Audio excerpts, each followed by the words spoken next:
Honda civic 10 generation और Honda civic 9 generation की जो कंपैरिजन वीडियो है, इसका स्ट्रक्चर थोड़ा सा डिफरेंट है।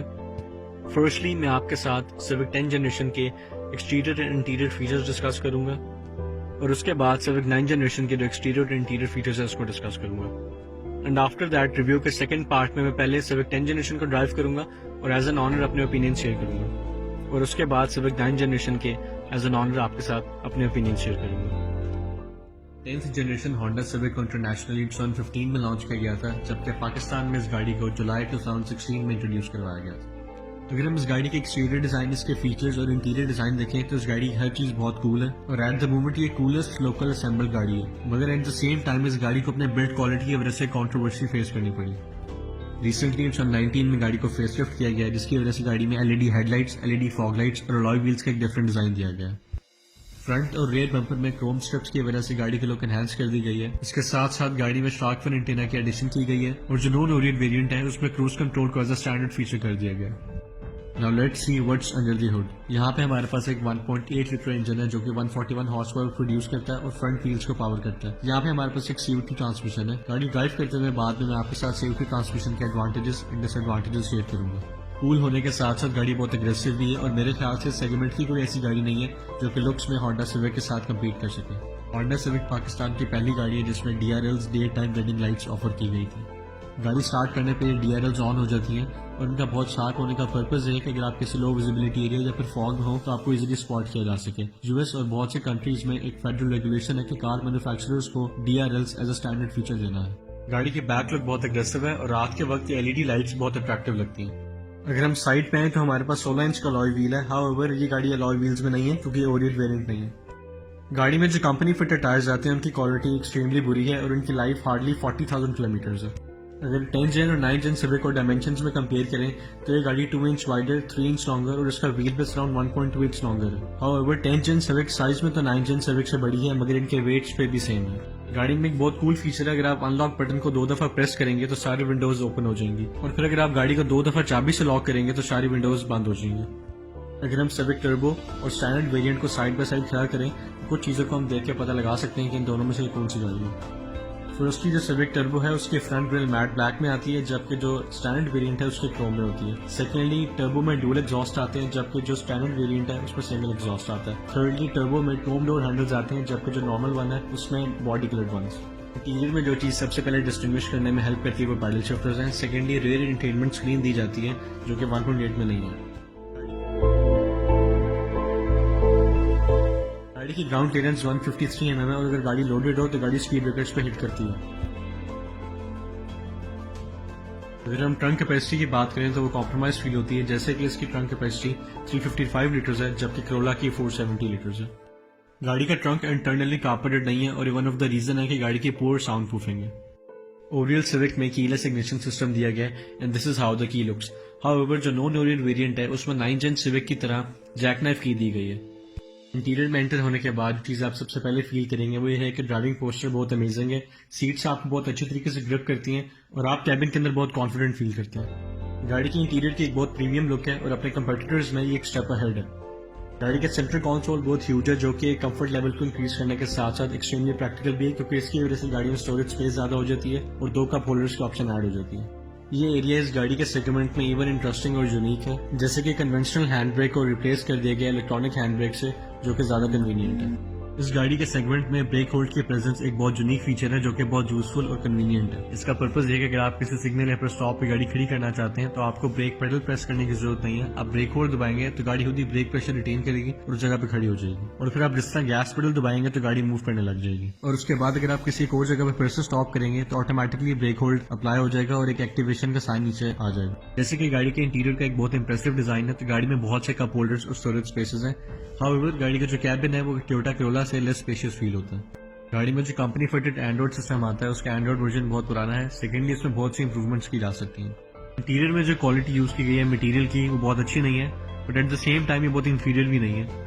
मगर जो ये वाला पार्ट है ये बहुत क्विक था वेयर एंड टीयर में और उसको बहुत जल्दी स्क्रैचेस पड़ गए थे। गाड़ी में जो फ्रंट 2 विंडोज है वो ऑटोमेटिक है और जो फ्रंट पैसेंजर है उसके पास लॉक एंड अनलॉक कंट्रोल भी है। गाड़ी में एक बहुत यूजफुल फीचर है, इन कंट्रोल्स को टैप करने से इंडिकेटर 3 बार ब्लिंक करता है और ये फीचर बहुत यूजफुल है हाईवेज एंड मोटरवेज पर।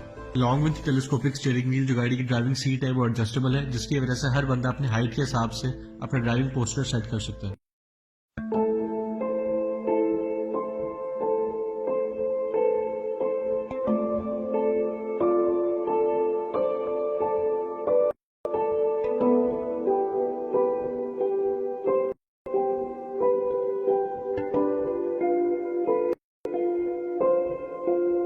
गाड़ी का मीटर ऑप्टिट्रॉन है जो कि हमें इंफॉर्मेशन देता है ट्रिप ए, रेंज, फ्यूल एवरेज और ट्रिप बी की। इसके साथ साथ ये हमें आउटसाइड मीटर भी शो करता है। बटन को प्रेस करने से मीटर के अंदर एक येलो कलर का आ जाता है, जिसका मतलब है कि ट्रैक्शन कंट्रोल ऑफ हो गया है और ये सिर्फ तभी जरूरत पड़ती है जब आप स्नो, मड या आइस में कहीं स्टक हो। व्हीकल स्टेबिलिटी असिस्ट कॉर्नरिंग में हेल्प करता है और जब ये एक्टिवेट हो जाता है तो मीटर के अंदर डबल इंडिकेटर्स ब्लिंक करने लग जाते हैं। जब गाड़ी कम या ज्यादा टर्न ले तो उस टाइम पे ये स्टेबिलिटी गाड़ी की इंप्रूव कर देता है। और जब गाड़ी को स्लिपरी सरफेस पर ड्राइव कर रहे हों तो रोड ग्रिप इंक्रीज करने के लिए इंजन आउटपुट को रेगुलेट करने के साथ साथ सिलेक्टिवली ब्रेक अप करता है। गाड़ी की ब्रेकिंग और रोड ग्रिप बहुत अच्छा होने की एक और वजह गाड़ी में इलेक्ट्रॉनिक ब्रेक प्रेजेंस है। इस टेक्नोलॉजी का पर्पज यह है कि रोड स्पीड एंड लोडिंग के हिसाब से ब्रेक फोर्स को डिस्ट्रीब्यूट कर देता है, जिसकी वजह से व्हीकुलर कंट्रोल इंक्रीज हो जाता है। ये कुछ रीजंस हैं जिनकी वजह से गाड़ी की स्टेबिलिटी, हैंडलिंग, रोड ग्रिप और ब्रेकिंग अपने कॉम्पिटिशन सबसे अच्छी है। अगर हम गाड़ी के रेयर रूम की कंफर्ट और सीटिंग की बात करें तो मेरे हिसाब से गाड़ी की कंफर्ट तो बहुत अच्छी है, मगर गाड़ी के रूम को मजीद स्पेशियस होना चाहिए था। और सीट वेल साइज नहीं है, सीट के एंड पे दोनों तरफ कोई प्लास्टिक यूज किया गया और कभी कभी आपकी कमर उसके साथ रेस्ट करती है और आप कंफर्टेबल फील होता है। एक और ड्रॉबैक ये है कि गाड़ी का जो फ्लोर वो फ्लैट नहीं है, जिसकी वजह से लॉन्ग जर्नीज में 5 लोगों के लिए ट्रैवल करना मुश्किल हो जाता है। एक और नेगेटिव बात यह है कि हाई स्पीड्स पे रेयर उसको विंड नॉइज फील होती है और जो कैबिन है वो साउंडलेस नहीं है। But on the other hand गाड़ी में इवेंट्स होना एक बहुत बड़ा एडवांटेज है। हाउएवर इनकी परफॉर्मेंस बहुत अच्छी नहीं है, मगर इसलिए कि किसी भी गाड़ी में ये ऑप्शन नहीं होती, सो अगर देखा जाए तो एक बहुत कन्वीनियंट फीचर है। जैसे कि गाड़ी में इलेक्ट्रॉनिक ट्रंक है तो जब गाड़ी की बैटरी डाउन हो तो ट्रंक को ओपन करना एक प्रॉब्लम हो सकती है, मगर इसके लिए गाड़ी में एक बहुत कूल सोल्यूशन दिया गया। रेयर सीट्स के एक सीक्रेट ट्रंक ओपनर है। For the luggage test trunk में 3 लार्ज साइज बैग और 2 मीडियम साइज बैग फिट किए जा सकते हैं।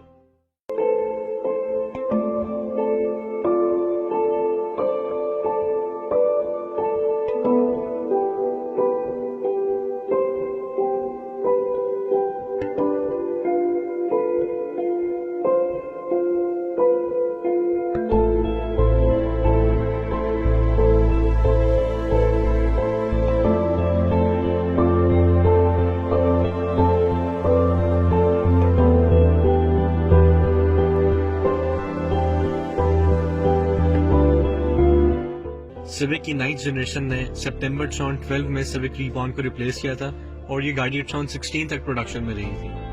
2015 में गाड़ी फेसलिफ्ट की गई थी, जिसकी वजह से गाड़ी में डिफरेंट क्रोम ग्रिल, 3 कैमरास, एक इंटीरियर के लिए, एक फ्रंट और एक बैक के लिए। इसके साथ साथ गाड़ी में क्रोम डोर हैंडल्स, एक एंड्रॉइड बेस्ड नेविगेशन सिस्टम और लेदर ब्राउन इंटीरियर की एडिशन की गई थी। ये गाड़ी 2015 model pre facelift non Oryol variant है। फेसलिफ्ट और प्री फेसलिफ्ट के जो एडिशंस हैं वो मैंने आइडेंटिफाई कर दिए, मगर जो ओरियल वेरिएंट है उसके एडिशंस मैं आगे आपको आइडेंटिफाई कर दूंगा। So let's start with what's under the hood. यहाँ पे हमारे पास एक 1.8 लीटर आईवीटेक इंजन है जो कि 141 हॉर्स पावर प्रोड्यूस करता है और फ्रंट व्हील्स को पावर करता है। बाद में गाड़ी ड्राइव करते हुए मैं आपके साथ आईवीटेक इंजन के एडवांटेजेस शेयर करूंगा। अगर हम फ्यूल एवरेजेस की बात करें तो automatic variant 9 to 10 with in city देता है और 13 to 14 on highways and motorways. However, जो मैनुअल वेरिएंट है वो with in city around 11 to 12 की एवरेज देता है और लॉन्ग पे अराउंड 14 to 15। मगर ये याद रहे, जो वैल्यूज हैं ये रफ एस्टिमेट्स हैं और ये आपके ड्राइविंग स्टाइल और कंडीशंस पे डिपेंड करते हैं। Moving on to the exterior, गाड़ी का जो डिजाइन है वो इतना कैचिंग नहीं जितना नॉर्मली सिविक का आज तक रहा है। वैसे तो होंडा फैंस का क्लेम है कि होंडा कभी भी एक्सटीरियर डिजाइन में डिसअपॉइंट नहीं करता। इवन जो टोयोटा के फैंस हैं वो भी ये बात एक्सेप्ट करते हैं कि डिजाइन एक्सटीरियर डिजाइन में होंडा का मुकाबला नहीं किया जा सकता, मगर बहुत से लोगों को ये गाड़ी की एक्सेप्शन फील होती है। ये जो मल्टी फिल्टर लैंप है इसकी नाइट विजिबिलिटी एवरेज है और जो फॉग लाइट्स है नॉन ओरियल वेरिएंट में एज अ स्टैंडर्ड नहीं दी जाती। अगर हम साइड पे हैं तो हमारे पास एक 15 इंच अलॉय व्हील है। हाउएवर ये गाड़ी अलॉय व्हील्स में नहीं है क्योंकि ये ओरियल वेरिएंट नहीं है। सिमिलरली ओरियल वेरिएंट ना होने की वजह से गाड़ी में रिट्रैक्टेबल मिरर्स नहीं आते, जो कि एक बहुत डिसअपॉइंटिंग बात है क्योंकि इस तरह के एक बेसिक फीचर को एज अ स्टैंडर्ड होना चाहिए। मैं गाड़ी की एक्सटीरियर डिजाइन और साइड लुक पे कोई खास कमेंट नहीं करना चाहूंगा और ये डिसीजन टोटली आपके ऊपर है कि आप गाड़ी के एक्सटीरियर डिजाइन को कितना पसंद करते हैं, क्योंकि बहुत से लोगों को इसने डिसअपॉइंट भी किया है और कुछ लोगों को ये पसंद भी आया है। गाड़ी की ट्रंक कैपेसिटी बहुत इंप्रेसिव है और अपने कंपेटिटर कोरोला से काफी ज्यादा है।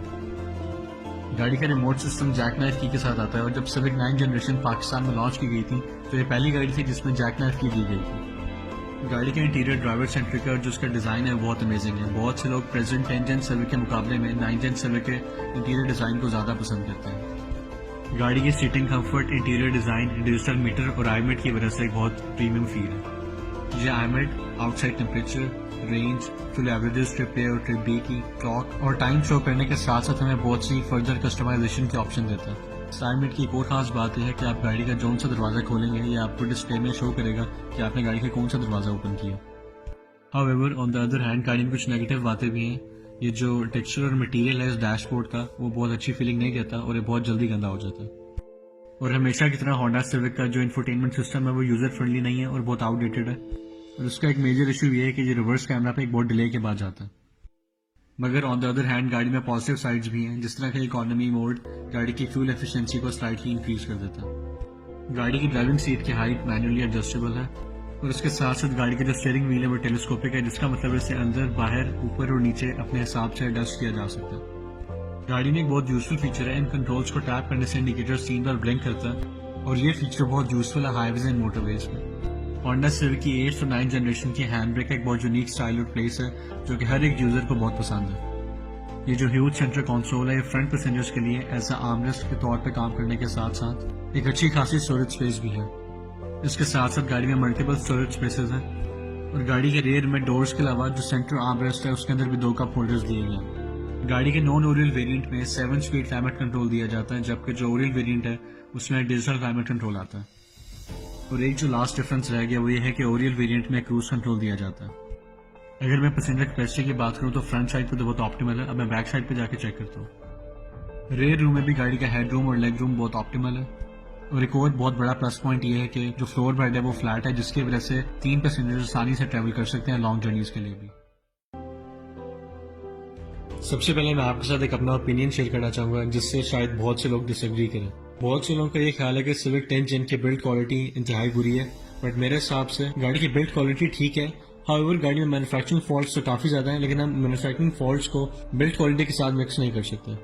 मेरे ख्याल से गाड़ी में 2 ही क्वालिटी इश्यूज हैं। नंबर 1 जो इनर डोर क्रोम हैंडल्स हैं उनकी क्वालिटी अच्छी नहीं है और वो कुछ देर बाद स्क्रैप कर जाते हैं। सेकेंडली गियर नॉब पे जो ग्लास यूज किया गया है उसकी क्वालिटी बिल्कुल भी अच्छी नहीं है। इन 2 इश्यूज के अलावा गाड़ी की बिल्ड क्वालिटी ठीक है। हाउएवर मैं इस बात से एग्री करता हूँ जो गाड़ी के इनिशियल यूनिट्स है 2016 में उनमें काफी सारे क्वालिटी इश्यूज थे, बट 2017 के बाद से उन्हें काफी हद तक इम्प्रूव किया गया। अब मैं आपके साथ सीवीटी ट्रांसमिशन के एडवांटेजेस एंड डिसएडवांटेजेस शेयर करूंगा। नंबर 1 एडवांटेज ये है गाड़ी आइडियल आरपीएम्स पे रहती है और फ्यूल एफिशिएंसी बहुत इंप्रूव्ड होती है। सेकेंडली फ्यूल एमिशंस होते हैं और थर्डली गाड़ी की जो शिफ्टिंग है वो एक्सट्रीमली स्मूथ होती है। और अगर हम ड्रॉबैक्स की बात करें तो उसमें स्लगिश रिस्पांस, स्लोअर एक्सेलरेशन और हायर कॉस्ट शामिल है, क्योंकि सीवीटी ट्रांसमिशन ऑयल रिकमेंडेड है कि 30,000 किलोमीटर पे चेंज किया जाए। अगर हम सिविक एंड क्रोला की सस्पेंशन को कंपेयर करें तो क्रोला की सस्पेंशन हमेशा ज्यादा सॉफ्ट रही है, जिसकी वजह से वो कंफर्टेबल राइड प्रोवाइड करती है क्योंकि वो बम्प्स को एब्जॉर्ब कर लेती है, जबकि हमेशा सिविक की सस्पेंशन ज्यादा इंप्रूव्ड और सुपीरियर हैंडलिंग प्रोवाइड करती है। इसके साथ साथ गाड़ी की रोड ग्रिप बेहतर होती है, गाड़ी चलाने में ज्यादा सेफ फील होती है और एक ड्राइवर को ज्यादा कॉन्फिडेंट फील देती है। गाड़ी में कपल ऑफ सेफ्टी फीचर्स हैं जिसमें dual airbags, ABS and EBD brakes, automatic brake hold, vehicle stability assist और गाड़ी की body itself which is designed to be safer with its impact absorbing ability. गाड़ी में मॉबलाइजर भी प्रेजेंट है, जिसका मतलब अगर गाड़ी में कोई सिमिलर की इंसर्ट की जाती है तो गाड़ी का इंजन स्टार्ट नहीं होगा। एज यूजुअल ये वाली सिविक इतनी ड्यूरेबल एंड रिलायबल नहीं है जितना कि करोला है और गाड़ी में बहुत से मैन्युफैक्चरिंग फॉल्ट्स हैं।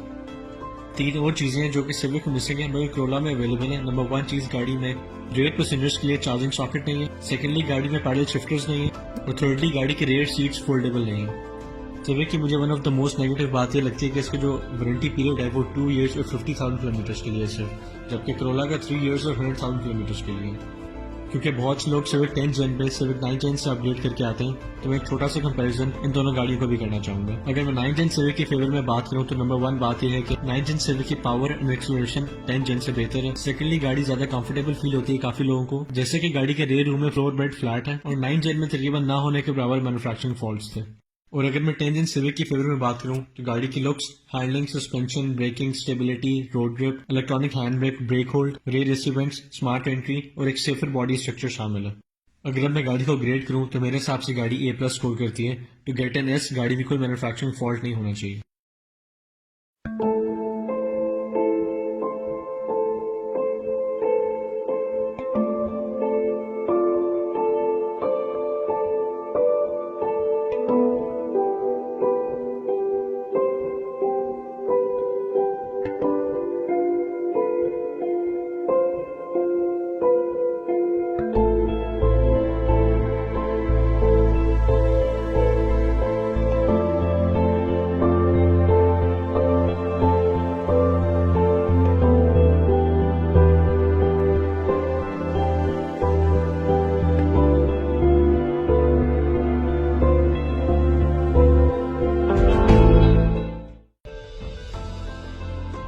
सबसे पहले मैं इस क्वेश्चन का आंसर करूंगा, क्या है सिविक अपने तमाम जनरेशन में सबसे ज़्यादा पावरफुल है in terms of acceleration and response.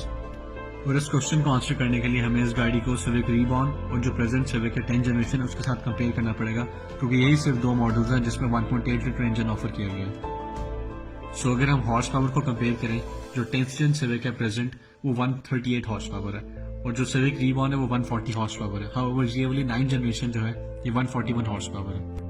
सो इसलिए ये कहा जा सकता है कि इस गाड़ी की परफॉर्मेंस एंड आउटपुट स्लाइटली बेहतर है बाकी दोनों मॉडल से।